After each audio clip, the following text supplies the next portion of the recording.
Hello everyone. We are going to be going over improving health literacy in the workplace. So first, I want to go over what is health literacy. So by definition, health literacy is the degree to which individuals have the capacity to obtain, process, and understand basic health information and services needed to make appropriate health decisions. So why is this important? Health literacy affects people's ability to navigate the healthcare system, share personal information such as health history with providers, and engage in self-care and chronic disease management.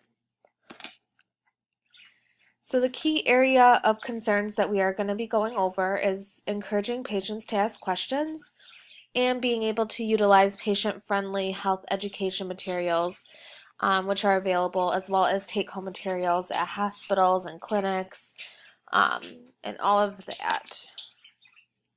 So why are these concerns? First off, being able to ask questions helps provide an understanding of the materials which are taught to patients so that you can make sure that they understand the information which is provided. And providing proper take-home material for patients would ensure proper carryover for home use to reduce hospital and primary care returns. So on a national level, there are different action plans which have been implemented. Some of these have been from the CDC. The CDC has implemented an action plan.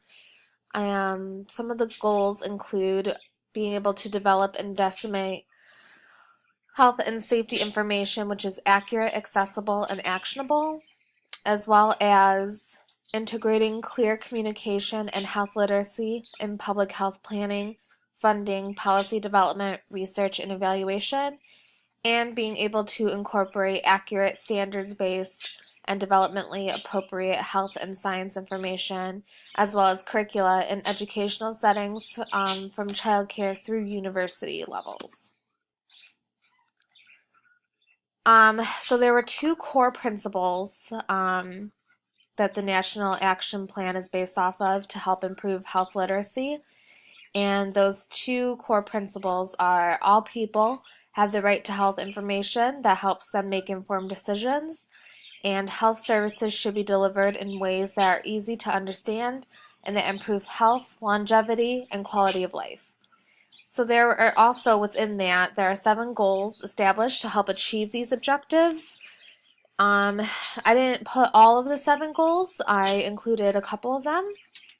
One of them being promote changes in the healthcare system that improve health information, communication, informed decision making, and access to health services, as well as incorporate accurate, standards-based, and developmentally appropriate health and science information and curricula in childcare and education through the university level. Key communication principles. So you want to make sure to keep the following concepts in mind when assessing health literacy in a patient. So a couple of these are just either questions you want to keep in mind, or these are examples of different principles. So, is the information appropriate for users? You have to assess your overall audience and make sure that it is appropriate for their understanding. So who is the intended users of the health information services? Again, this goes into who is your audience. You need to evaluate users' understanding before, during, and after the introduction of information services. So make sure that the patient understands the information that you provided for them. Make written communication easy to read. So make sure plain language is used. That way a patient is more likely to understand what is written. You want to ask open-ended questions. So this is a big concept. Make sure that you are not just asking yes or no questions. Make sure the patient has the opportunity to ask a question themselves. And when necessary, use a medically trained interpreter for further understanding. So going back into the key principles, we're going to look at what to avoid when communicating. So you don't want to ask yes or no questions. Using open-ended questions will get you a better response to ensure understanding. You want to make sure that you are not using medical terminology. So most patients probably will not understand it, and you want to make sure you're using plain language, which a patient is more likely to understand. And you want to be able to encourage questions. Don't just provide the information without making sure that the patient truly understands. This will help to reduce stays at hospitals and return visits. Another thing to consider is ethics and language barriers. It's important to understand that many people read below the average reading level, and the average reading level here in America is 7th and 8th grade. Consider ethics for many people. English may not be the primary language. They may have this may be their secondary language. So you need to make sure that you are utilizing medical interpreters when necessary, and make sure to communicate properly.